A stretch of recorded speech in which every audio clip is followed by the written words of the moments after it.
Bendita sea la gloria del Señor. Vamos a leer la palabra en el nombre del Padre, del Hijo y del Espíritu Santo. Dice el libro de Deuteronomio, yo leo para ustedes, capítulo 8. Vamos a leer hasta el verso 10. Cuidaréis de poner por obra todo mandamiento que yo os ordeno hoy, para que viváis y seáis multiplicados, y entréis y poseáis la tierra que Jehová prometió con juramento a vuestros padres. Y te acordarás todo el camino por donde te ha traído Jehová tu Dios estos 40 años en el desierto, para afligirte, para probarte, para saber lo que había en tu corazón, si habías de guardar o no sus mandamientos. Y te afligió, y te hizo tener hambre, y te sustentó con maná, comida que no conocías tú ni tus padres la habían conocido, para hacerte saber que no solo de pan vivirá el hombre, mas de todo lo que sale de la boca de Jehová vivirá el hombre. Tu vestido nunca se envejeció sobre ti, ni el pie se te ha hinchado en estos 40 años. Reconoce asimismo en tu corazón que como castiga el hombre a su hijo, así Jehová tu Dios te castiga. Guardarás pues los mandamientos de Jehová tu Dios, andando en sus caminos y temiéndole, porque Jehová tu Dios te introduce en la buena tierra, tierra de arroyos, de aguas, de fuentes y de manantiales, que brotan en vegas y montes, tierra de trigo y cebada, de vides, higueras y ganados, tierra de olivos, de aceite y de miel, tierra en la cual no comerás el pan con escasez, ni te faltará nada en ella, tierra cuyas piedras son hierro y de cuyos montes sacarás cobre. Y dice la palabra en el verso 10, y comerás y te saciarás, y bendecirás a Jehová tu Dios por la buena tierra que te habrá dado. Dios, te damos gracias por esta palabra. En el día de ayer, el Señor nos hablaba de los tiempos. Dios habla en su palabra de dos clases de tiempo: el rema, el kairos de Dios, y cuando también nos habla del tiempo que se mide normalmente a través de los relojes, el cronos. Dios habla del cronos, que es el tiempo real, la hora, días, años, meses, y habla del kairos de Dios. El kairos de Dios es el tiempo apropiado que Dios ha determinado en nuestras vidas para lo que va a hacer en nosotros. Hay veces que nosotros llevamos a una persona al conocimiento de la palabra, la llevamos al bautismo, y uno vemos que esa persona no avanza y no avanza y no avanza y está ahí, y uno se desespera porque son personas que no atienden, pareciera que no estuviesen atendiendo el llamado de Dios, pareciera que no les importara el evangelio, sin embargo van a la iglesia, pero de pronto acontece algo en su vida, o tienen un encuentro con Dios, o Dios se les revela de una manera especial, o de pronto esa persona le llega el tiempo, el kairos de Dios, y es cuando vemos que esa persona tiene un cambio en el Señor. Y después de mucho tiempo, o a veces menos tiempo, o a veces corto tiempo, vemos que Dios comienza a hacer una obra perfecta en esa persona. Por eso el Evangelio no es un grupo de zombies ni de títeres que todos caminan a la misma par y todo el mundo camina por igual, ¿verdad? Sino que cada quien tiene su propia medida en el Señor. Entonces nosotros tenemos que entender que las cosas en el Señor tienen ese carácter. Ayer nos hablaba Dios de un buen tiempo que ha llegado a nuestras vidas. Yo les he venido hablando en estos tiempos en la iglesia sobre que yo he entendido que Dios también ha llegado a la iglesia a un punto, a un tiempo, y ahora viene un nuevo tiempo, o sea, un nivel nuevo para la iglesia, en donde la persona tiene que disponer su corazón para poder enfrentar lo nuevo que Dios va a entregarle a cada uno de nosotros.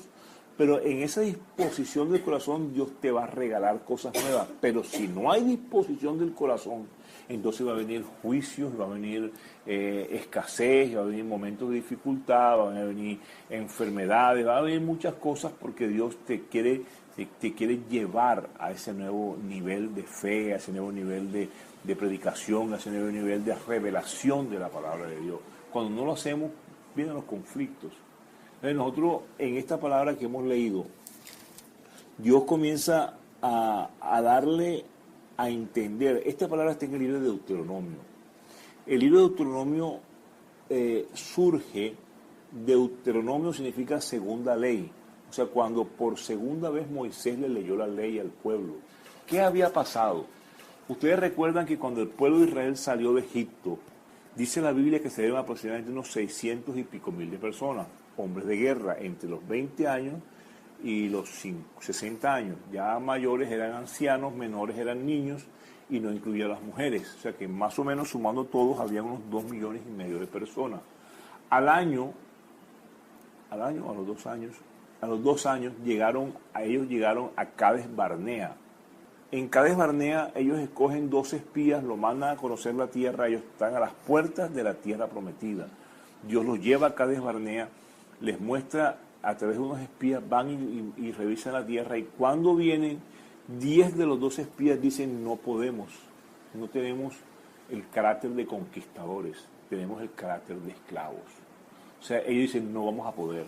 Ahí hay gigantes, ahí hay ciudades amuralladas, ahí hay esto, ahí hay aquello. No vamos a poder, no vamos a poder. O sea, ellos no tenían la capacidad de entender que Dios los había llevado a ese punto para darles una gran bendición y que Dios iba delante de ellos a pelear la batalla por ellos. Ellos no lo habían entendido porque ellos 2 años antes eran simplemente esclavos, gente que dependía de lo que los egipcios los mandaban a hacer. Eran simplemente esclavos y ellos no eran conquistadores. Mira tú la gran diferencia. O sea, ellos venían por 400 años siendo esclavos. De pronto llega Moisés, los levanta, y cuando los levanta los lleva en dirección a la tierra prometida, pero ellos no tenían ni la palabra en su corazón, ni tenían la experiencia con Jehová. O sea, Jehová a ellos, antes de esos 2 años, nunca se les había manifestado. Nunca. Entonces, cuando ellos salen con un corazón de esclavos, no con un corazón de conquistadores. Y cuando llegan a la tierra prometida, porque es que Dios nos da las cosas, pero cuando Dios nos las da, tenemos que luchar por ellas. No es que Dios me las va a dar y ya me las dio ya. No, Dios te va a dar las cosas, pero tú tienes que poner lo tuyo, tu parte. Entonces, cuando ellos llegan a la puerta de la tierra prometida y ellos dicen que no están en capacidad de tomarla, porque tienen temor, entonces Dios tiene que hacer algo con ellos. Dios tiene que los devuelve, y por 38 años dan vueltas en el desierto.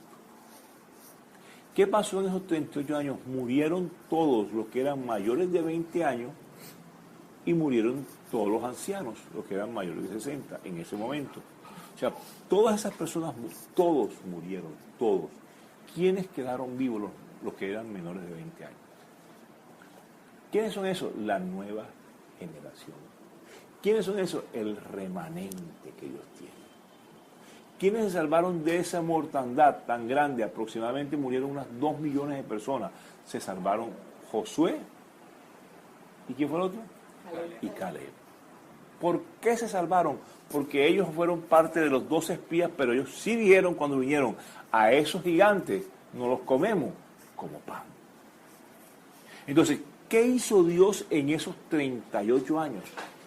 ¿Darle vueltas en el desierto nomás? No.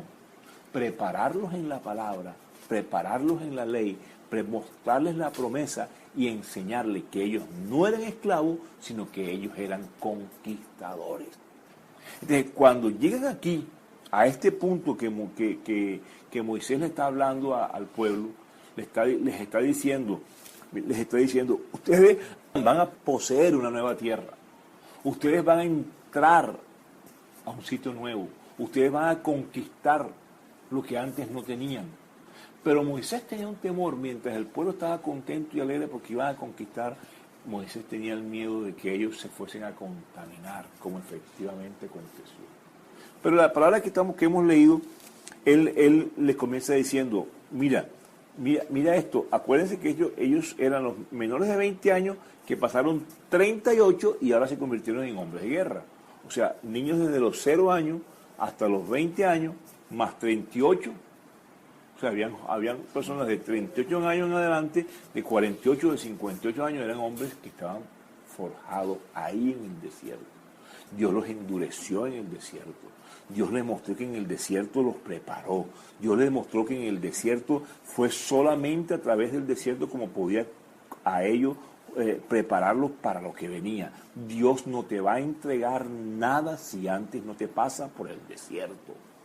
Tú no puedes ser un buen administrador de las cosas de Dios si antes no te enseña, y Él te enseña en la universidad, Él te enseña a través de la experiencia. Entonces aquí le dice, cuidaréis de poner por obra todo mandamiento que yo os ordeno hoy, para que viváis y seáis multiplicados y entréis y poseáis la tierra que Jehová prometió con juramento a vuestros padres. Él les estaba diciendo, ustedes tienen 38 años dando vuelta, pero yo en esos 38 les he enseñado los mandamientos y las ordenanzas. Y ustedes tienen que cuidar que cuando entren en la bendición y en la abundancia, pongan por obra los mandamientos y las ordenanzas. Y mira lo que dice el verso, y te acordarás todo el camino por donde te ha traído Jehová tu Dios, estos 40 años en el desierto. Ahora, ¿para qué? Dice la palabra, para afligirte. O sea, aquí, a partir de esta palabra, para afligirte, está diciéndole, porque te estoy preparando, hago un propósito por el cual te pasé por el desierto, y se llama preparación. ¿Cómo te prepara el Señor? Afligiéndote. Dice, para probarte, para saber lo que había en tu corazón, si habías de guardar o no sus mandamientos. O sea, Dios tiene tres cosas. Él te aflige para probarte, para saber si cuando tú comienzas a estar afligido y a pasando por el valle de Acor, como hablábamos hace unos 8 días atrás, que es el valle del dolor, de la muerte, cuando te pasas por ese valle, Él quiere saber si tú estás dispuesto a seguir adorándole a Él. O si tú en medio de tu dolor comienzas a maldecirlo. Comienzas a decir, yo no quiero saber más nada de ti. Yo no quiero saber más nada de este evangelio. Desde que estoy aquí las cosas no funcionan. Dios te va a probar. Es muy fácil darle gracias a Dios, adorar a Dios con la nevera llena y 25 libras de arroz en la despensa. Pues a veces nosotros pensamos que habiendo arroz no importa, pero cuando no hay arroz, cuando tú tienes que clamar a Dios por el arroz de cada día, es donde viene el problema. Una de las cosas que yo siempre he repetido y lo he dicho muchas veces en la iglesia, no sé si lo he dicho, es cuando yo conocí al hermano César Vega. ¿Cómo lo conocí ese día? Cuando fuimos a su casa, estaba de rodillas, la esposa nos dijo, esperen lo que está orando, y se demora mucho, no sé por qué está orando, porque Dios no hay almuerzo, y dice que hasta que no mande el almuerzo, Él no se para de ahí. En ese momento, como a las 3, nosotros llegamos como a las 2 y pico, como a las 3 de la tarde llegó el hermano Efraín Cantillo, con una olla de sopa, que había hecho mucha sopa y le había sobrado mucha. Entonces fue y les llevó a ellos. Y cuando ella estaba de rodillas, supo que Efraín llegó con una sopa, se paró de ahí porque ya Dios le había enviado la bendición. O sea, hay veces, yo escuché a Carlos Reyes decir, el mejor momento de mi vida, hablando espiritualmente, fue cuando yo vivía en el barrio del Hipódromo, cuando mi esposa todos los días barría la puerta, la terraza, a recoger las hojas del palo de almendro de la casa al lado, y todos los días se encontraba 2,000 pesos en medio de las hojas, y con esos 2,000 pesos comimos durante muchos meses. Todos los días se encontraba 2,000 pesos. Vivíamos de fe en fe y de milagro en milagro. Pero decía, ahora que tengo abundancia, no he vuelto a vivir esa experiencia. Entonces, cuando nosotros hemos vivido esas experiencias, nosotros entendemos el Dios al cual le servimos, el Dios al cual amamos, el Dios en el cual vivimos. Pero, ¿qué pasaría si Dios no te pasara por esa experiencia? Como decía el hermano ayer, ahí estamos haciendo testimonio. Estamos forjando en nuestra vida un testimonio a través de la escasez, a través del dolor, a través de la enfermedad, a través de la puesta a prueba de nuestros sentimientos, por ejemplo, en el caso de la juventud, que es uno de los aspectos donde más son tocados ellos, el sentimiento. Entonces, Dios te va a probar. Dios quiere saber qué hay en tu corazón. Entonces dice, si habías de guardar o no sus mandamientos. Y te dice, pero ¿cómo te probó? Dice, te afligió y te hizo tener hambre y te sustentó con maná, comida que no conocías tú ni tus padres la habían conocido. El maná era un pan liviano, era como hojuelas de maíz, ese era el maná. Pero ellos decían, ese es un pan liviano, es un pan que no sacia. Y los hizo comer maná durante 40 años. Ese era prácticamente su principal alimento. Entonces Dios los hizo lo sustentó con maná. El maná tenía la característica más importante, era que cada día había que recogerlo.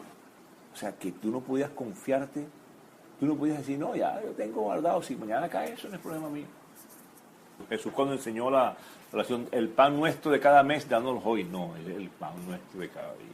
Tú tenías que aprender a creerle a Dios que mañana otra vez derramaría maná. Que así como te bendijo hoy, mañana te puede volver a bendecir. Es que eso es lo más difícil, o sea, el evangelio, el corazón del evangelio es la fe. Es la fe. La fe y la palabra fe se traducen en algunos textos bíblicos como fidelidad. O sea, nuestra fe y nuestra fidelidad con Dios van tomadas de la mano. Es la única manera como nosotros podemos vivir el evangelio. Que si nuestro hijo el niño se te enfermó, tú tienes que tener la confianza que el niño se te va a sanar, porque ese niño tiene promesas de parte de Dios. Yo recuerdo cuando yo estaba trabajando en el hospital mental, yo me senté afuera y yo voy a hablar con ese muchacho pasaba todos los días drogado por ahí. Yo lo llamé un día, le di la gaseosa, me senté a hablar con él, y ese muchacho me decía, yo peleando por una bolsa de droga aquí, me pegaron 3 puñaladas y yo caí. Y si yo me convertí al Señor, a través de mi conversión, mis hermanas y mis familias vinieron al Señor. Mis hermanas hoy están casadas con cristianos y con pastores.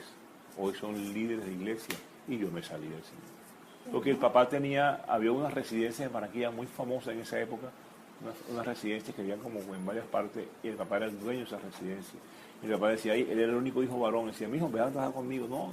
Un día, por falta de dinero, por escasez, se fue a trabajar su papá a administrar las residencias. Y en una residencia de esos días llegó una muchacha, pidió un cuarto y el tipo nunca llegó.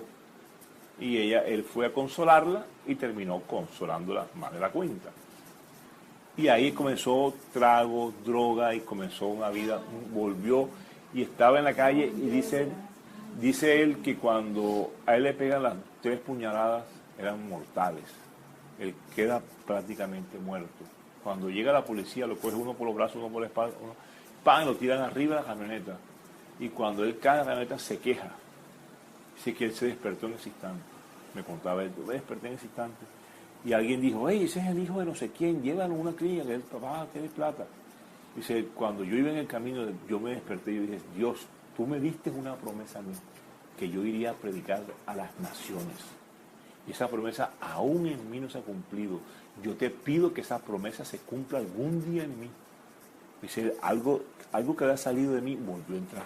¡Fum! Dice, yo me bajé caminando de la camioneta y entré caminando al hospital. Y aquí estoy vivo. ¿Y cómo te vas a convertir? Algún día de esto, me decía.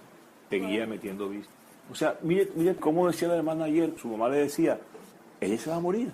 Está más muerta que viva. Y su abuela decía, no, ella va a predicar la palabra. ¿Pero cómo va a predicar la palabra? No, ella estaba a morirse. Si se muere, Dios la resucita. Pero ella tiene que predicar la palabra, porque Dios me lo mostró a mí. Entonces, cuando tú profetizas sobre tus hijos, cuando tú hablas sobre tus hijas, cuando yo hablo sobre los míos, yo siempre hablo en nombre del Señor. Ellos serán predicadores, ellos serán hombres de Dios. Y aunque hoy estén caminando en caminos que no son los mejores, no son los correctos de parte de Dios, tenemos la certeza de que Dios cumplirá su palabra. Y siempre va a pasar de esa manera. Entonces Dios le dice, yo te di a probar maná, comida que tú antes no conocías, ni tú ni tus padres la conocieron, para que entiendas que no solo de pan vivirá el hombre, sino que todo lo que sale de la boca de Jehová, de eso vivirá el hombre. ¿Y quién es boca de Jehová? Nosotros. ¿Quién era boca de Jehová en esa época? Moisés. Pero ¿quién es boca de Jehová hoy? Nosotros. Nosotros cuando hablamos tenemos que hablar como profetas, tenemos que hablar como predicadores, tenemos que hablar como gente que conoce a Dios y que sabe que Dios está hablando a través de nosotros, y Dios es un Dios de bendición. Muchas veces nosotros hablamos mucha necedad y muchas cosas que terminan siendo un problema para nuestras vidas. Mira, y comienza a preguntarle, y comienza a recordarle algunas cosas. Verso 4 dice, tu vestido nunca se envejeció sobre ti, ni el pie se te ha hinchado en estos 40 años. Estaba diciéndole, esos muchachos que eran unos niños, que eran unos jóvenes, y que eran algunos hasta de 20 años, tenían un vestido, y pasaron 38 años y el vestido nunca se envejeció. O sea, y yo digo que el vestido creció con ellos. Ellos iban creciendo y el vestido iba creciendo. Las sandalias eran chiquitas al comienzo, las sandalias crecieron con ellos. Es que el milagro es grande. Y de pronto el pelado se ponía su sandalia y de pronto se la ponía y se levantaba y se ponía y se quitaba la noche y se la ponía en el día y pasaron 10, 20, 30 años. Ellos no se habían percatado de lo que había sucedido en sus vidas. Dios les estaba recordando. A veces nosotros no queremos entender de las grandes bendiciones que Dios nos ha dado y nos quejamos y pataleamos y gemimos y lloramos delante de Él, pero no nos estamos dando cuenta que Él nos ha mantenido sanos. Yo tengo, no voy a decir la edad, tengo un pocotón de años, así, y yo prácticamente yo no me he enfermado, me hincha el pie y esas cosas, y así camino, man. O sea, yo no me enfermo, yo le decía a la gente, yo desde el día que fui ante el pediatra porque se me cayó el ombligo, yo nunca más voy a vuelto a un médico. O sea, y eso son bendiciones de parte de Dios que nosotros no estamos entendiendo o percatándonos de lo que Dios nos hace. Dios permite situaciones en la vida. Mire usted la hermana esta que dice que no puede comerse un pedacito de carne, ni grande, ni chiquito, ni mediano, porque enseguida se le sube el colesterol en unos niveles que ella termina afectada de oído, de vista y todo. Dios le puso al mismo Pablo, le puso un aguijón. Se cree que era un problema en los ojos porque él le dijo a una de las iglesias, dijo, yo sé que aún ustedes se hubiesen quitado los ojos por dármelos a mí. O sea, se cree que pronto tiene que ver con los ojos. Entonces, Dios a veces permite cosas para que tú entiendas. Cuando Dios usa mucho a una persona, Dios tiene a veces que tenerlo así como a cuello corto, porque si no, pasen los que les hice la sanidad ayer. Vengan, pasen al frente los que sané el domingo pasado. Para evitar ese tipo de cosas, Dios a veces te quebranta para que entienda que no eres tú. ¿Cierto?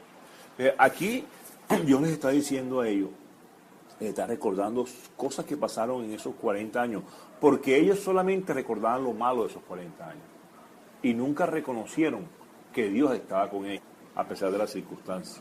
Entonces, reconoce, mira tú que es solución en el verso 5, reconoce asimismo en tu corazón que como castiga al hombre a su hijo, así Jehová tu Dios te castiga. Ahora, ¿por qué Jehová Dios nos castiga? Para corregirnos, para enseñarnos. ¿Por qué? Porque ellos no tuvieron la capacidad de entender de que Dios los había llevado ahí para bendecir. Y una costumbre de esclavos, porque 400 años siendo esclavo, tú te acostumbras a hacer las cosas como esclavo. Tú estabas acostumbrado a que te mandaran, estabas acostumbrado a que te dije, tienen que decírtelo todo, y te vas a bañar, bañate, y te vas a cambiar, cámbiate. O sea, te has acostumbrado a eso, que eras esclavo. Ellos no tenían decisiones propias.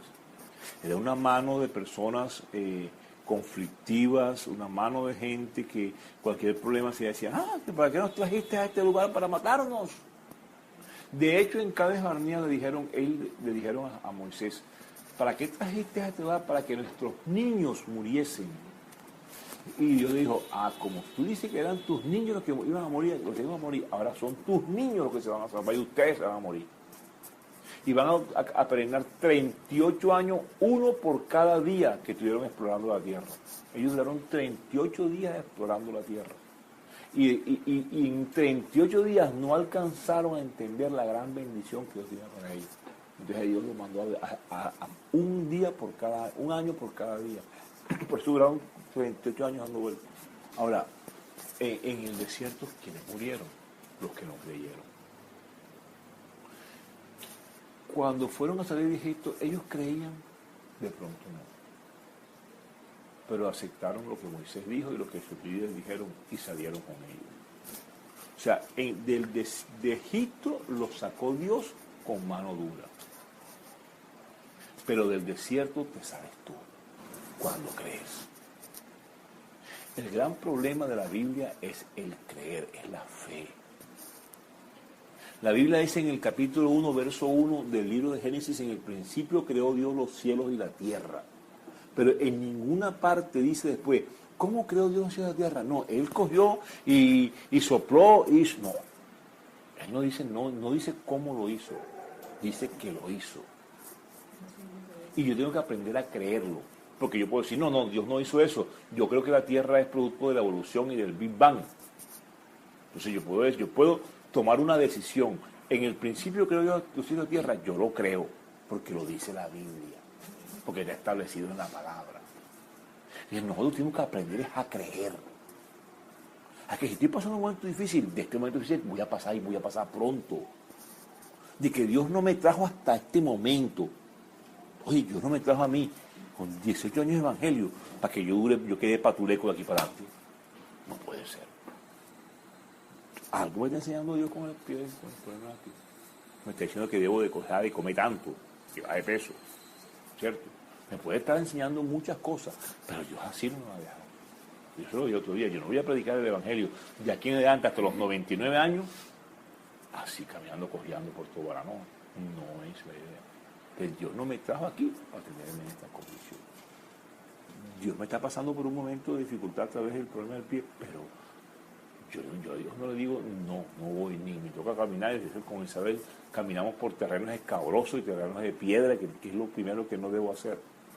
Pero lo hago. Y lo hago con gozo porque sé que estoy haciendo lo que estoy haciendo. Yo quisiera quedarme en la casa. Yo hoy dije, no hay luz, hay que bendición, no voy para ninguna parte. Llegó Fabián sin avisar. Si Fabián me hubiera llamado, después hubiera dicho, no, mijo, no hay luz, yo no voy para allá. Pero llegó, o sea, Dios sabe y Dios conoce el corazón y sabe que no estamos dispuestos a hacer las obras de sea y cuando sea, en el momento que sea. ¿Cuánto dicen gloria a Dios? Entonces, cuando ya le da todo esto, le dice que así Dios lo ha castigado, entonces le dice, cuando entres a esta tierra, cuando entres a la tierra que vas a poseer, dice el verso 6, guardaréis pues los mandamientos de Jehová tu Dios, andando en sus caminos y temiéndole. ¿Cuál es la posición de la iglesia hoy? ¿Qué diferencia hay con el judío? El judío tenía que guardar la ley. Nosotros no vivimos en la ley. Nosotros vivimos en la gracia. Y la manifestación más importante de la gracia es la fe. Yo no puedo querer guardar la ley. O porque tú eres gente que eres judío y te vas a circuncidar porque yo soy judío y tengo un pacto. Eso no te va a causar ningún efecto en tu vida. Ningún efecto en tu vida. Nosotros estamos viviendo en la gracia. Y lo más importante de la gracia es creer. Creer en el Señor Jesucristo y serás salvo. No nada. Es el creer en el Señor. De hecho, todos los conflictos que se presentaron en el libro de Hechos de los Apóstoles, entre los antes de los años 70 inclusive, entre los que judaizaban, cuando Pablo se convierte a Cristo y Pablo comienza a predicar, los judíos decían, sí es cierto. Sí, no, me parece que bien. Jesucristo murió en la cruz del Calvario y por esa muerte hoy somos salvos. Pero hay que circuncidarse y guardar la ley de Moisés. Por eso en el capítulo 15 del libro de Hechos de los Apóstoles, en el capítulo 15, nos habla del concilio de Jerusalén. Y en el concilio de Jerusalén dice, y hubo una discusión no pequeña, o sea que hubo una discusión grande por esta situación. ¿Y qué le dijo Santiago por toda la revelación? Yo tengo una red de parte del Espíritu Santo que a los nuevos convertidos le pidamos 4 cosas. 1, aparte de la fornicación. 2, de comer sangre. 3, de comer animales ahogados. Y 4, de comer cosas sacrificadas a los ídolos, algo así. Eran 4 cosas. Sacrificados a ídolos, sangre, ahogado y fornicación. Solamente eso hay que guardar, decía. Nosotros como los nuevos cristianos, los judíos espirituales, tenemos que guardar la ley. La ley no, tenemos que guardar la gracia. Entonces, Él les dice... Perdón, hermano, pero el Señor Jesús dice que en Él se cumple la ley. Claro. O sea que nosotros sí podemos cumplir la ley en porque Él. tenemos el Espíritu Claro, Santo. en Él. Y entonces se cumple la ley. Claro, porque nadie la pudo cumplir antes. Lo que pasa es que la ley hoy está resumida a 2 versículos. Ama a Dios sobre todas las cosas y ama a tu prójimo como a ti mismo. Ahí está resumida, dice, la ley y los profetas. Porque si yo amo a Dios sobre todas las cosas, no mato, no fornico, no robo. ¿Cierto? Hay que tener muy claro eso. Nosotros vivimos en la gracia. Pero seguimos adelante, dice, porque viene la promesa. Viene la promesa. Verso 7, porque Jehová tu Dios te introduce en la buena tierra, tierra de arroyos, de aguas, de fuentes y de manantiales que brotan en vegas y montes. O sea, te está hablando de las partes que la misma tierra como tal tiene. No está hablando de la obra del hombre en la tierra. Está hablando de una tierra que en su parte natural tiene arroyos, fuentes y manantiales. La tierra se valoriza por el agua que hay en ella. Pero luego dice, tierra de trigo, cebada, vides, higueras, granados, olivos, de aceite y de miel. O sea, lo que nosotros como hombres podemos poner a producir en la tierra. O sea que es tierra que tiene en su parte integral como tierra, es perfecta, tiene el agua. Pero es una tierra que produce lo que nosotros, en nuestro trabajo y nuestro esfuerzo, la hacemos producir. O sea, te está diciendo, yo te voy a poner una tierra que ella es buena, pero no va a producir sola, tú tienes que sembrarla. Porque ahí sí se tiene que cumplir la palabra que dice que con el sudor de nuestra frente vamos a ganar el pan de cada día. Hay gente que ni siquiera el pan puede ganar. Mire lo que dice, tierra en la cual no comerás el pan con escasez, ni te faltará nada de ella, en ella. Tierras cuyas piedras son hierro y de cuyos montes sacarás cobre.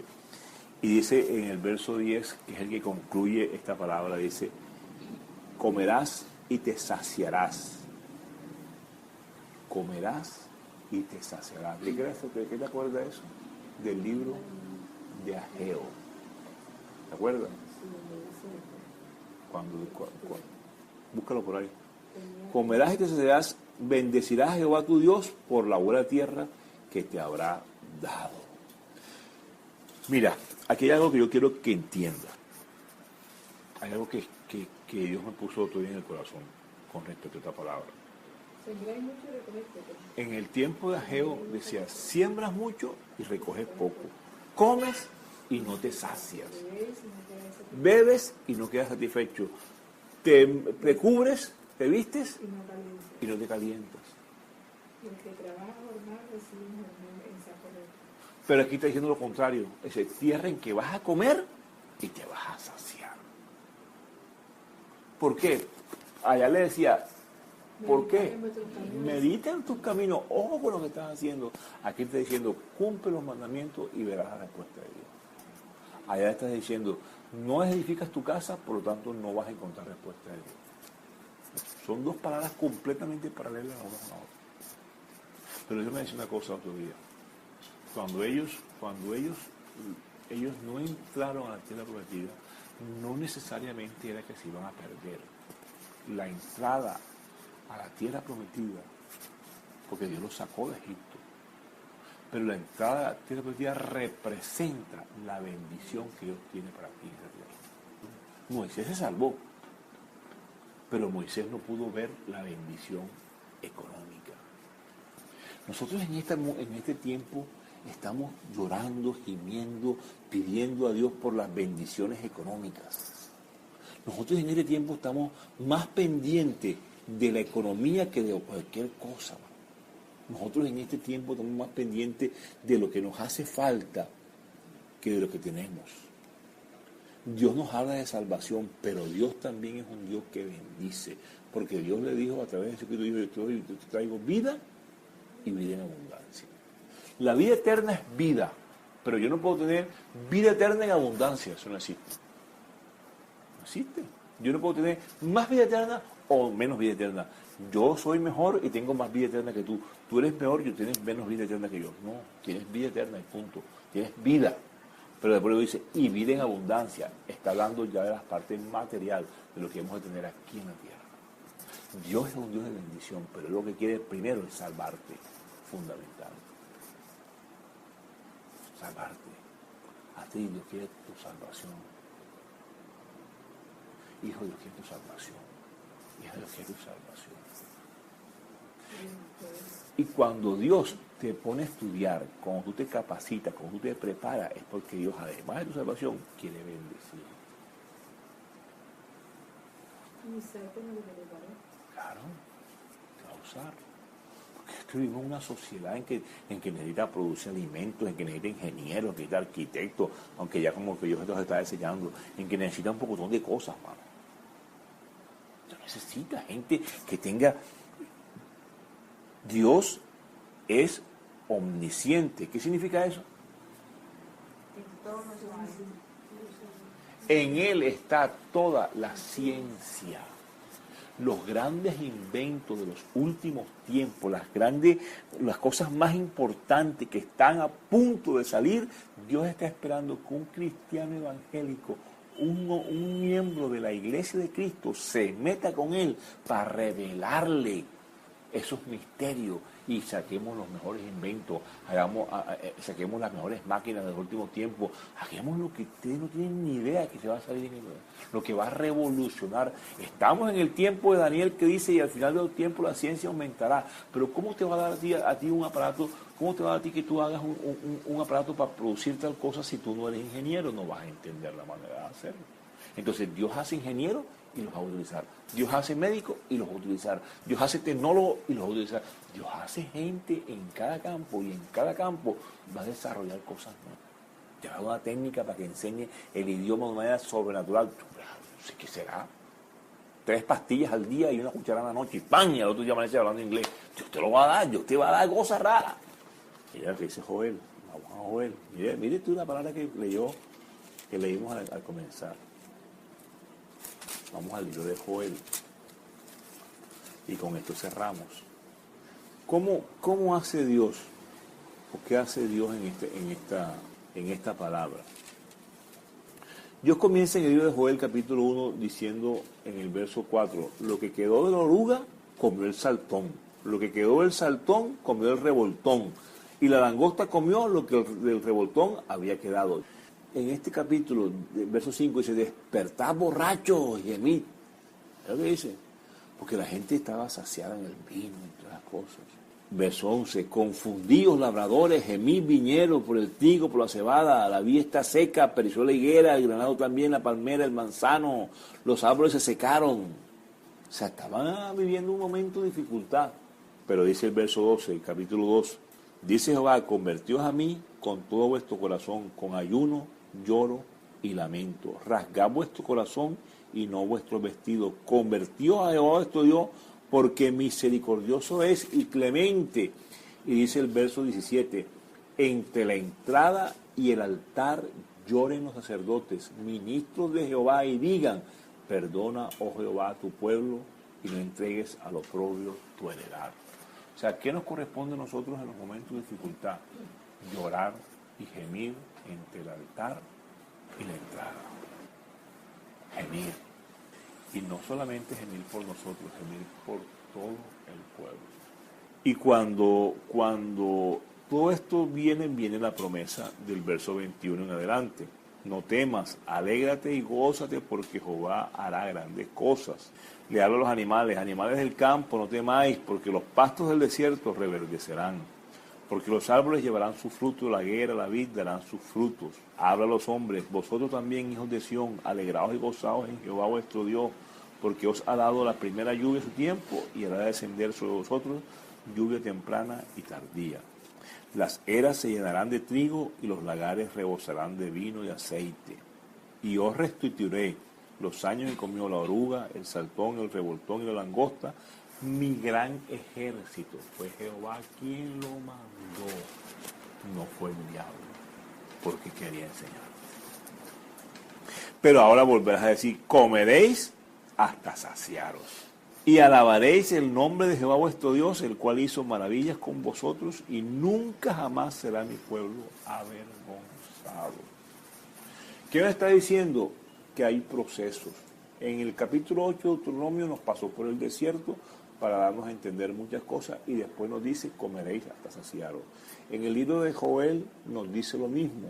Nos dice que el pueblo se ha quebrantado, el pueblo ha hecho cosas que no son, pero lloren los sacerdotes entre el altar y el altar, y lloren y clámenle a Jehová, y llórenle a él, y luego dice, y comeréis hasta saciaros. ¿Por qué? Porque es que siempre, en toda época, en todo tiempo, la misericordia de Jehová. Pero en todo tiempo en la Biblia siempre ha habido este tipo de situaciones. Enseñanza de parte de Dios, escasez, hambre y luego la bendición. Y luego la bendición. Cuando tú, en medio de tu hambre, de tu escasez, tú reconoces tus pecados, como lo hizo Daniel, y luego le dices, Señor, tú sigues siendo Dios. El hecho que yo esté pasando trabajo no quiere decir que Él no sea Dios, Él sigue siendo Dios. Este tiempo que hemos vivido fue un tiempo de preparación, fue un tiempo de escasez, fue un tiempo de dificultad. Yo vengo preguntándole a Dios algo y yo sé que voy a escuchar la respuesta. Él le dijo, el padre le dijo al hermano del hijo pródigo, tú eres mi hijo.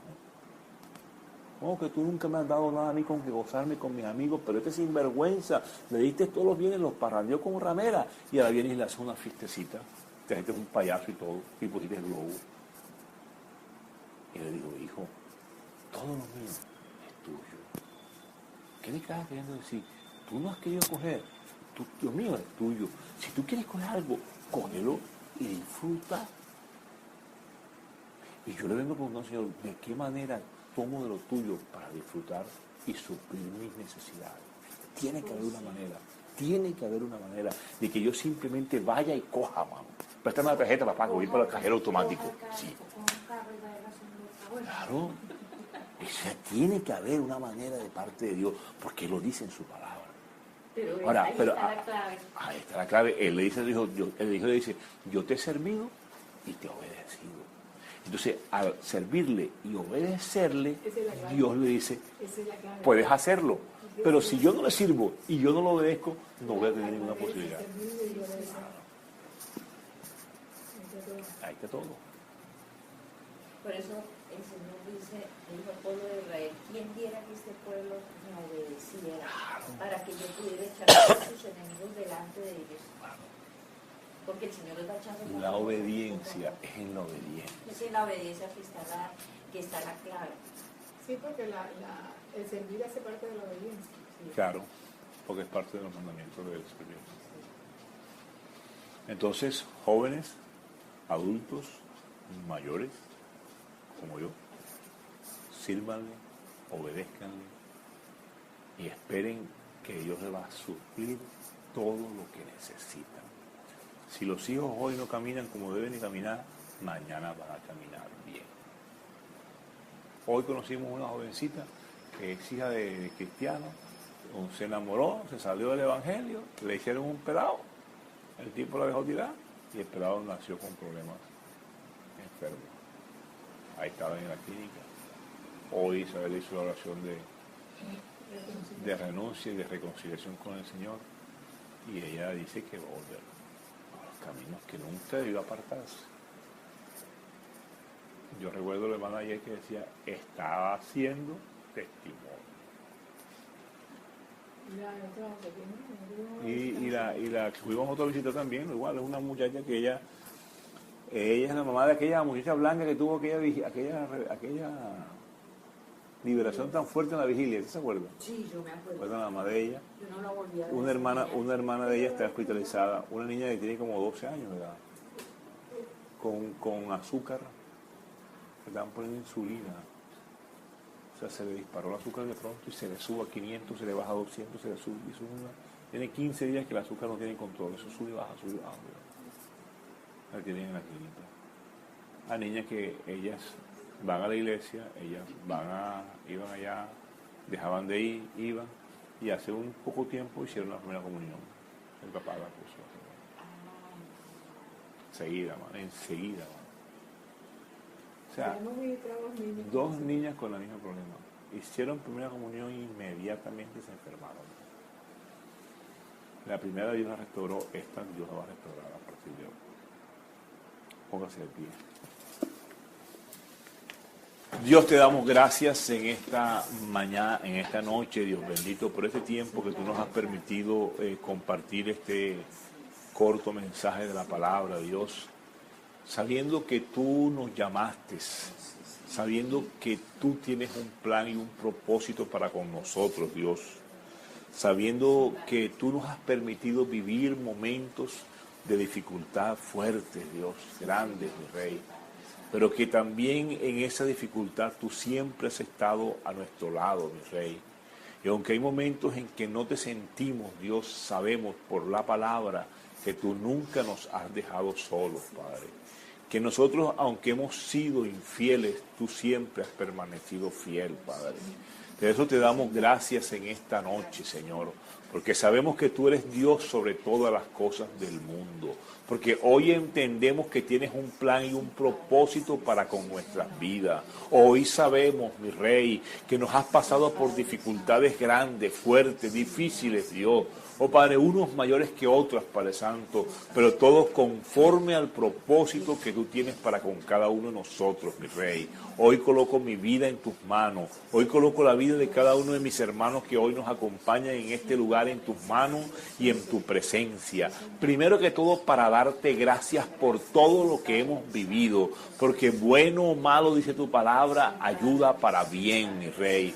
Por eso en esta noche, Señor, hoy podemos bendecir tu santo nombre. Hoy podemos declarar, Dios, que somos bendecidos de parte tuya, Señor. Que aunque hemos vivido momentos de angustia, dificultad, momentos, Señor, de escasez, momentos, Padre Santo, donde el lloro y el lamento ha llegado a nuestros corazones, Padre, también podemos decir, Señor, que tú siempre has estado a nuestro lado, mi Rey. Oh Dios, que grande ha sido siempre tu misericordia, Padre Santo. Oh Dios, en el nombre poderoso del Rey, yo coloco la vida de cada uno de mis hermanos. Padre Santo, hay muchos planes y propósitos que no se han podido hacer realidad en algunos de ellos, Padre. Oh Dios, pero hoy sabemos, Padre Santo, que los que confiamos en ti, Señor, oh Señor, tenemos la certeza de que tú harás conforme a todo lo establecido en tu palabra, mi Rey. Ministra la vida de cada uno de ellos, Dios.